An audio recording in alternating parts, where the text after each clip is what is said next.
Our second panel is Leading with Purpose, Redefining Success Through Empowerment and Impact. The moderator is somebody who I've connected with since meeting her here last year at this event. Her name is Nadia Rousseau. She is the founder and CEO of Alter New Media. She's always been passionate about storytelling. She started her career as an actor and also a journalist, a freelance journalist, multimedia producer. She eventually transitioned into digital marketing and business development. She's currently based in Las Vegas, so she traveled, like many of you, to be here today. Previously, though, she spent 14 years in Los Angeles. Nadia also sits on the Financial Literacy Council for the Nevada Department of Education. Her ethos, purpose, and profit should never be mutually exclusive. So please put your hands together for Nadia Rousseau.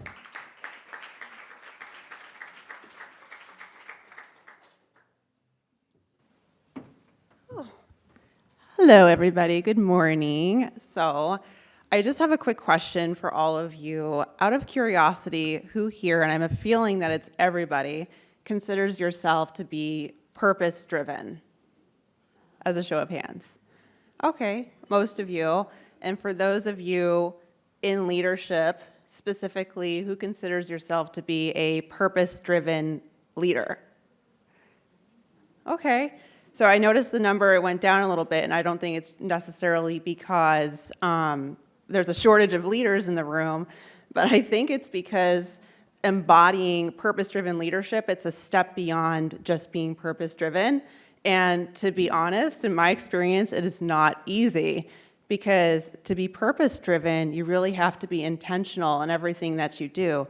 I think a lot of words like purpose, impact, empowerment, all of these words are so important, but unfortunately, a lot of the times they are not fully embodied and it becomes performative. What I'm excited to share is that every single one of the women who are going to be on the panel with me today are absolutely not just performing their purpose-driven leadership or their ethos and their commitment to empowering women alongside of them.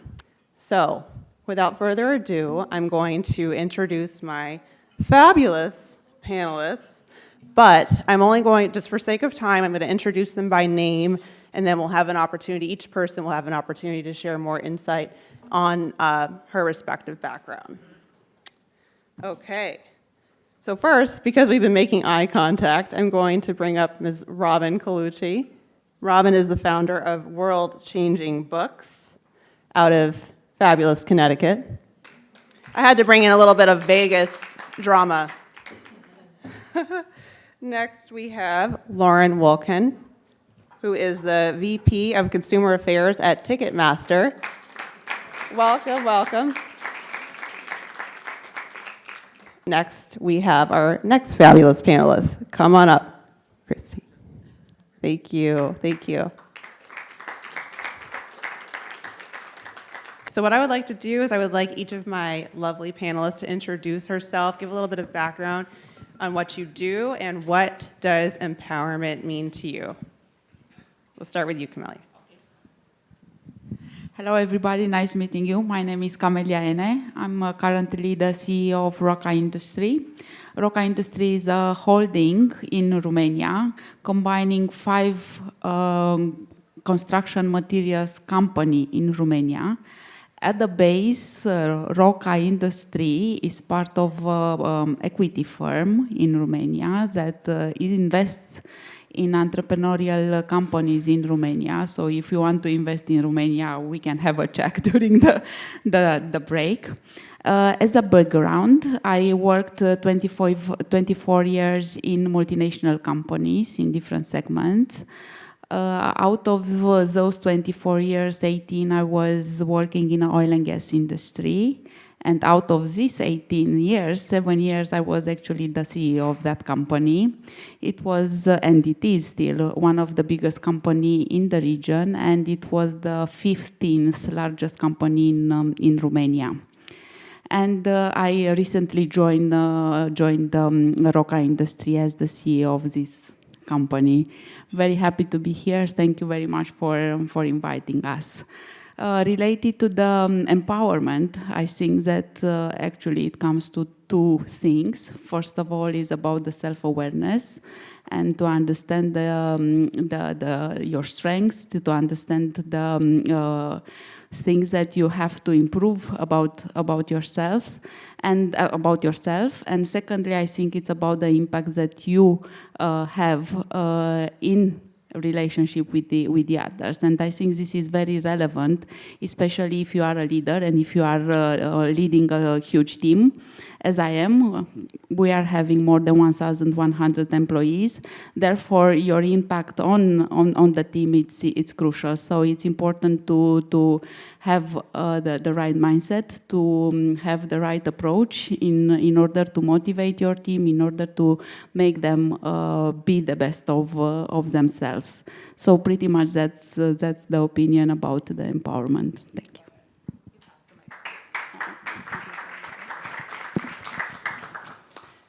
Good morning. My name is Christy Dolan, and I'm the CEO of Hatch Fertility and PFCLA, which is an IVF clinic with 5 reproductive endocrinologists. And we also do a lot to support third-party reproduction and surrogacy and egg donors. And this is my first CEO role. I started 6 months ago. I relocated from New Jersey to LA just because I thought this was a fantastic opportunity for me. Before that, I've worked for very large companies, Quest Diagnostics in oncology and women's health, and Merck on the pharmaceutical side, like also in women's health, all supporting women. So I am super happy to be here, and I am only here in the role I am because I've had amazing mentors along the way. In terms of empowerment, I thought one of the questions that Sharona asked us is, what are we going to do to empower someone? And I think the thing about empowerment is it's something you do for others, but it's not like simply support. And what I love about empowerment, it's thinking through what you can do for others to give them opportunity, but so they succeed with their own 2 feet. So it's a way to support in a way that doesn't detract from their abilities and their talents. And I think it's just us as leaders taking away the barriers, giving them permission, giving them the space so that they bring their own sort of natural skills and capabilities. So I think it's a beautiful word. I love that we're here talking about it, and I think it's something that we can really be deliberate about, to think about how do we empower others. I love the expression that talent is universal, but opportunity is not. And unfortunately, opportunity comes with zip codes in the US and maybe regions outside the US. And I think empowerment is something that we can use to close that gap.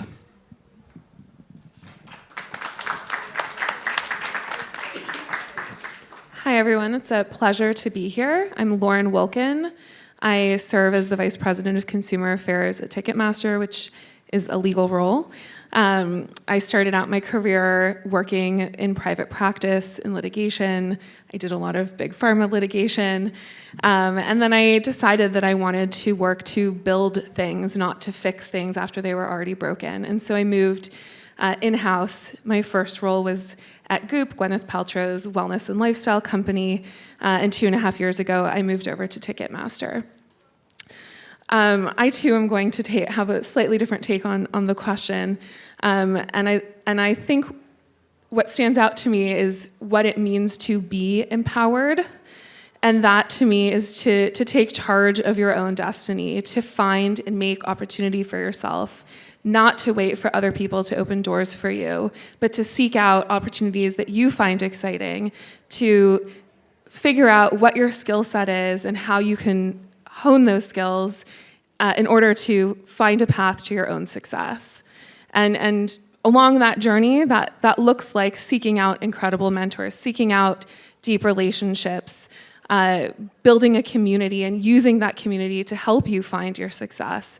But I think we all need to be responsible for our own empowerment, and that's how we find a lot of fulfillment.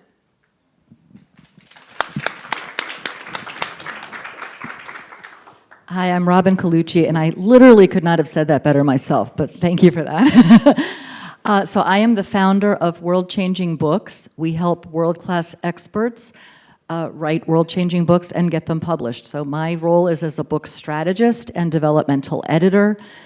What I do is I take someone with brilliant paradigm-shifting ideas and I help them figure out where those ideas meet a mass market audience, and then how can we craft that idea into a product called a book that people will read and be inspired by and be moved to action. And that's why we're world-changing books.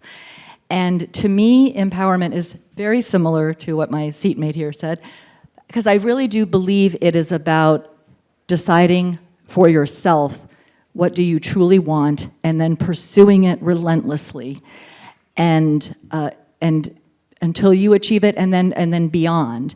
And I also do believe that it's about empowering others through your experience, through mentorship, through your living example of demonstrating, oh wow, if she did that, maybe I can do that. And I think that it's important to be proactive and not just be a potential living example for someone, but to identify people who might benefit from some inspiration or benefit from some encouragement, and to actually proactively reach out to them. And I think this is especially important woman to woman. And we'll talk more about that, I'm sure. Thank you. I have specific questions for each of you now related to your respective areas of expertise. So Kameli, I would like to begin with you. Obviously, you lead a huge, huge company, and it's often dominated by very traditional business models. So how are you working to balance innovation with legacy? So I think that at the end of the day, regardless of the size of the company, it comes to very simple three things. First of all, it's about delivering the results that you have to support in order for you to support the business growth. Secondly, is the way that actually you are moving forward and the strategic perspective of the company, so the sustainability actually of the company. And thirdly, it's always, and I think it's the most difficult one, it relates to the way that the team that you are a part of is being led. So all those three things combined, I think that actually is ensuring and delivering the growth of the companies that I'm currently working. As I said, we are investing in entrepreneurial companies in Romania. We are investing in them. We are restructuring sometimes and also improving or putting them through a transformational process that will bring sustainability to their businesses. So pretty much, I think it's very important to look into perspective and to have a long-term strategy in order to deliver growth for the company. Love that, thank you. And Christy, I have a question for you. So fertility, obviously just a little bit personal, right? But it's also big business. So how, especially, the earlier mentioned purpose and profit not being mutually exclusive, how do you reconcile those two things in what you do? Thank you for that question, and I do, agree that fertility is personal, and I loved hearing from, our MC that her IVF journey she found really empowering. And then, clearly for younger women that are making the decision to freeze their eggs, they also sort of find that very empowering to have those choices. But one of the expressions I really love, and I think I ended an email with this within the last 7 days, is we have the opportunity to do good and do well. And I think as long as you sort of think about how you can do good for the world and do financially well, and I sort of reject that it's always an either or. I think it can be an and. I think where it becomes easier for it to be an and is when you have a longer time horizon. And I think there's often when you take a long time horizon and think through the sustainability of the company for years as opposed to months and I'll say fiscal quarters, as someone who left a publicly traded company, I think there you're able to work with your board and be sure that a decision that might feel like you might be leaving a little bit of profit on the table in the short term is one that will pay dividends in the longer term. So I think it's very much about perspective and time horizon.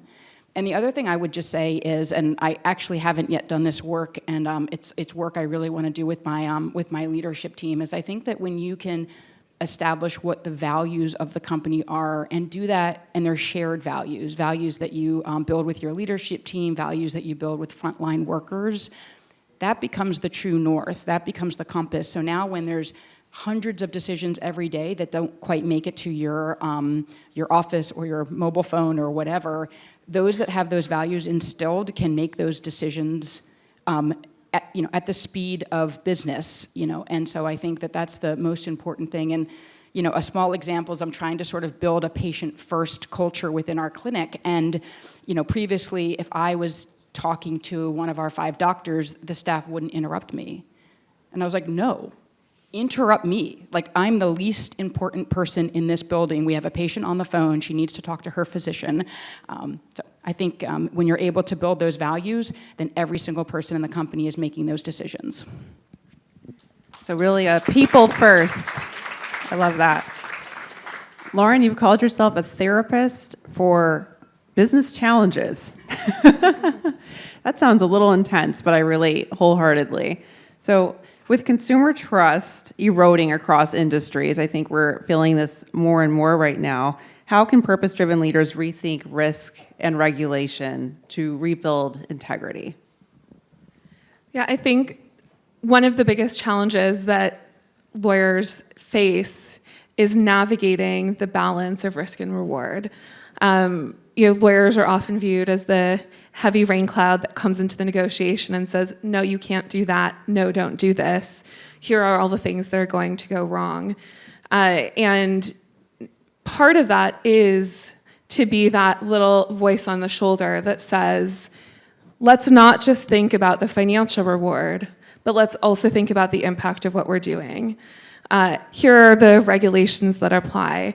And also, here's the reputation that's at risk. And I think often when you put into perspective for business leaders the reputational component and the erosion of consumer trust and belief in the company, they understand in a more meaningful way what it means to think holistically and long-term about the business, and to consider their customer and the relationship with their customer and how important it is to protect that. That even if it means sacrificing some dollars today, it means bringing in a lot more dollars in the future, because you can't buy back consumer trust once it's been eroded. That's one of the challenges I have faced in both of the companies where I've served in an in-house role, was facing negative press, facing a lot of consumer backlash.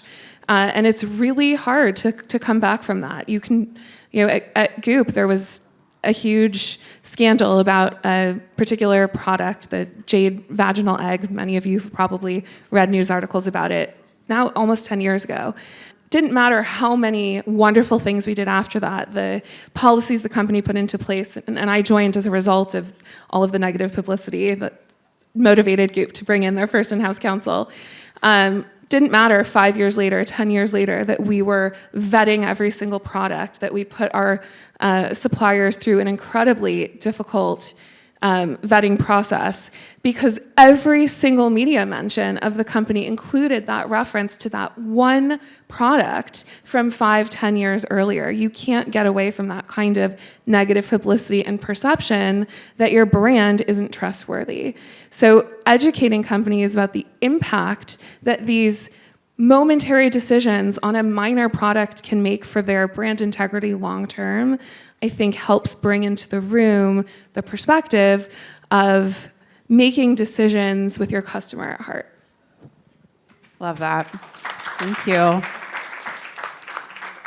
And Robin, so this is a very relevant question to the theme today, being unstoppable together. We women, we often talk about empowering each other, supporting each other, but where do you see us standing in each other's way, and what can we do to overcome that? Yeah, I think that, and I know I'm talking to a room that is a very collaborative, supportive environment, and that we all hold that value, which is wonderful to be here. But I also have observed that there is still this underlying vibe of competition among women that doesn't always support us in supporting each other. And it can show up subtly, it can show up overtly, it can show up by an action or even an omission of something that we didn't do that we could have done. And I know you might have seen my article about acknowledging women for the work that they've done to help us get to the next level. It was in this February newsletter. But I thought of another example for today that I think is just as, if not even more important. And I want to tell you a quick story about when I was in a negotiation conversation with a woman who was a contracted worker who'd been handling my operations for 4 years. She came to me when she was just finished her undergraduate program, and now, a few years later, she had just completed her MBA, and she said she wanted to be moved to a salaried position. So we're in a conversation about what that might look like, and we came up with some very broad, not very specific terms, and we agreed that she would send me a proposal that was more detailed. And when I got her proposal, I was floored because she was asking for so much more than I thought she was going to ask. And my initial response was kind of defensive, in my head, thank God, was kind of like, oh my gosh, how could she do that? How could she, put me in this position? Oh. And luckily, I spoke with my daughter about it first before I responded, because my daughter is way smarter than I am when it comes to such matters. And my daughter pointed out to me how important it was not to just shoot her down. That I had to, because if I did, I could literally screw up years and years and years of her ability to advance in her career choices. And so I did what my daughter told me to do. And I got on the phone with her and I said, first of all, I want to acknowledge you for asking for everything that you want. Because women don't do that. Traditionally, I would never have done that. This woman is 26 years old. I would not have done that at your age. And I am so proud of you for asking for everything you want. And then we started the conversation about give and take, and we came to an agreement, and she is now my salaried head of operations, right? And so I think that to me is, let's look for the little subtle places where that competitive bullshit hides and address it and treat each other better. Yeah. Love it. Because that competitive BS can often be so insidious too, right? So, I know. I softened it. See, that's how I know you're also from the East Coast originally. So, yeah. Love it. So, on that note, I feel like it's a good segue to our next question, because there is unfortunately still a lot of toxicity in leadership. So, what is the biggest leadership lie that's still kind of propagating out there that people are still buying into, and how can we get past that? I was thinking about your question as well, because honestly, I think that the biggest lie is the fact that actually the financial success of a company is in contradiction with the social impact that you might have. Just to create a little bit of context in Romania, because I'm from Romania, apart from my colleagues that are all from the States. In Romania, female leadership actually is, it became very important in the last years. And I think that Romania has the highest rate of female in top positions in companies. I think it's about 34% of women being active in a top position in the biggest companies in Romania. So more or less, it's as well a cultural things that happened in Romania, and it came, I think, natural first of all. Secondly, it came by female becoming more visible and actually having more courage to talk about their stories. And this type of events, I think, is delivering exactly that.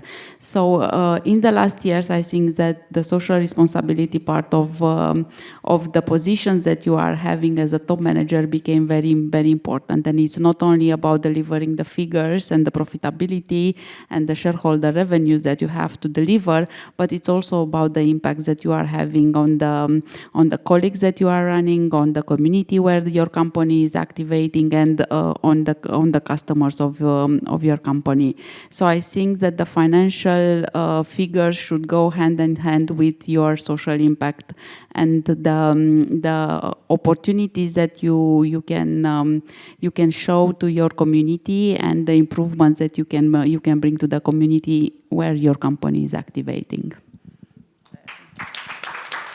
Thank you for that. Thank you. I love that.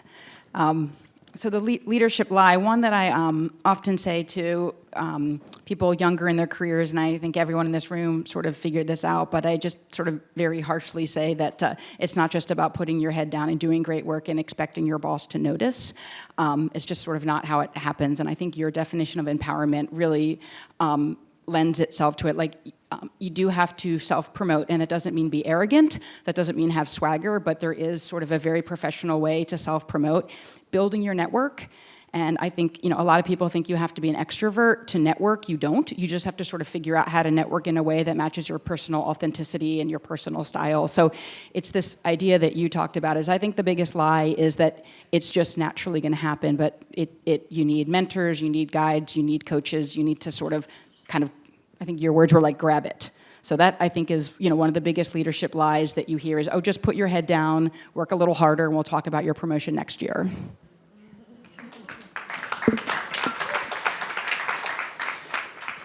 I think one of the biggest leadership lies is that leaders know everything. They have all the answers. The best leaders that I have worked with have led from a place of curiosity. They have identified the people on their teams who are subject matter experts, and they seek wisdom from the people around them to inform the decisions that they make.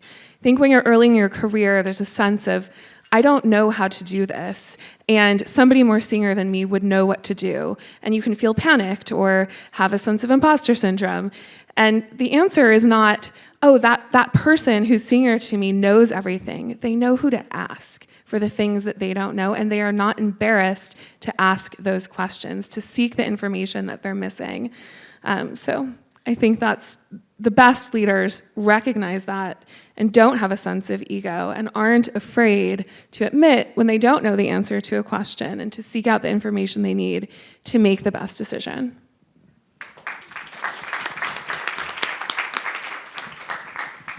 I think one of the biggest leadership myths is that you have to be invited to be a leader.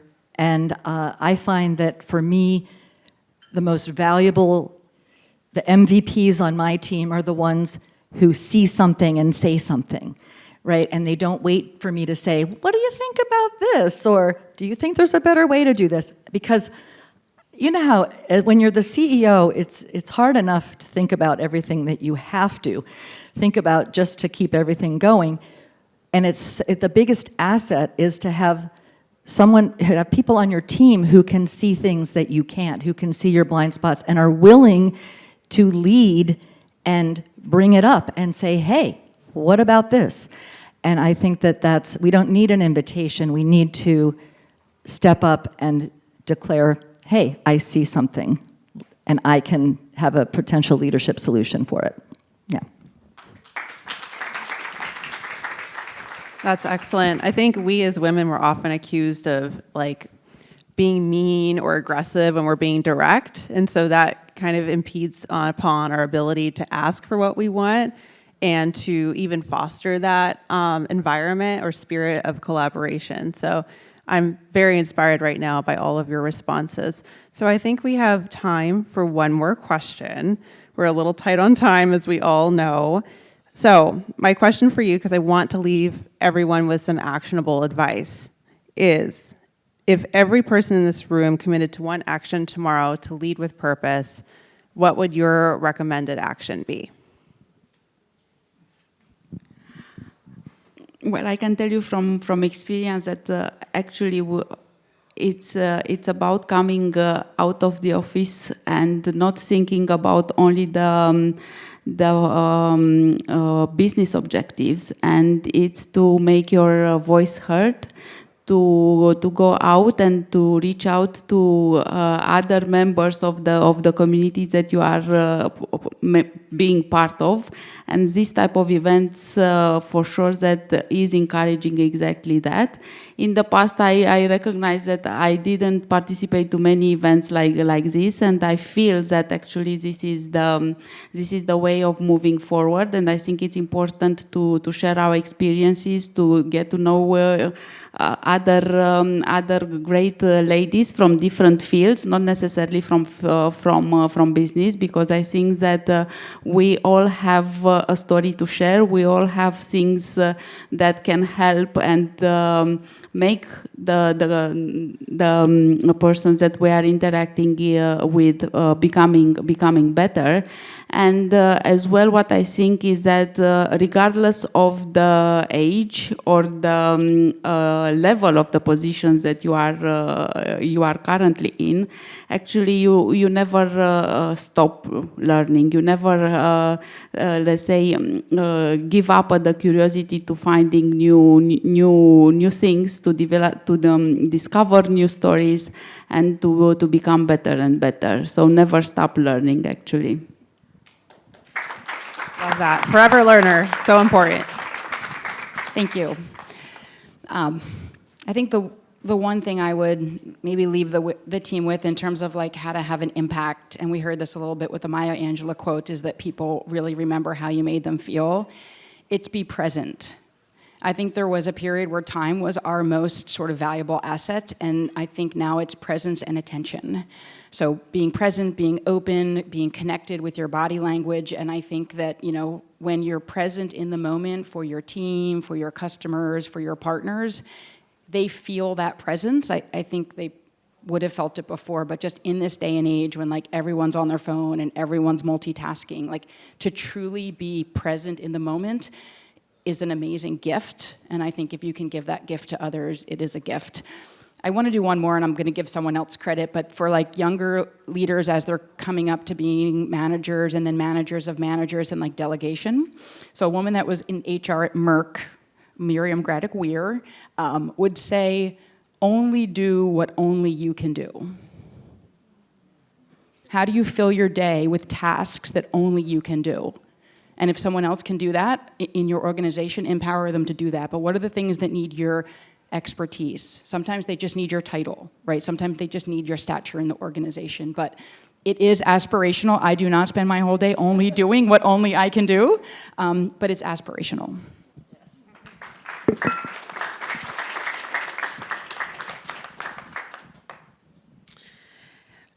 I think one thing we can all do is to reach out to someone in your network who's junior to you, who maybe is in a season of life where it's difficult for them to take the initiative, and set up a lunch meeting and offer some of your wisdom. Give them that first step, help them to empower themselves, and start that conversation. I think it's good for you, it's good for them, and particularly great if the person you reach out to is a woman.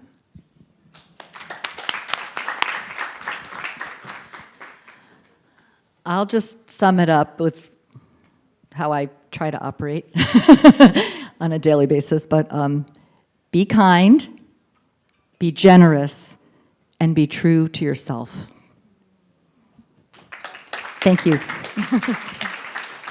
I love that, especially the last one. I think when you show up authentically and a little bit raw, like people really align and resonate with that. Sometimes they might be a little intimidated because there's so many masks that people are wearing every day, But, you know, what you see is what you get with me, like even with the mistakes, which again, so sorry for my initial like flub and intros, it was terrible. But you have to just own your mistakes and just, for all the things, the great, the bad, the da-da-da. And when you show up with your team like that, then they will respect you. So that's my last piece of advice. Thank you so much for this conversation, ladies. This is wonderful.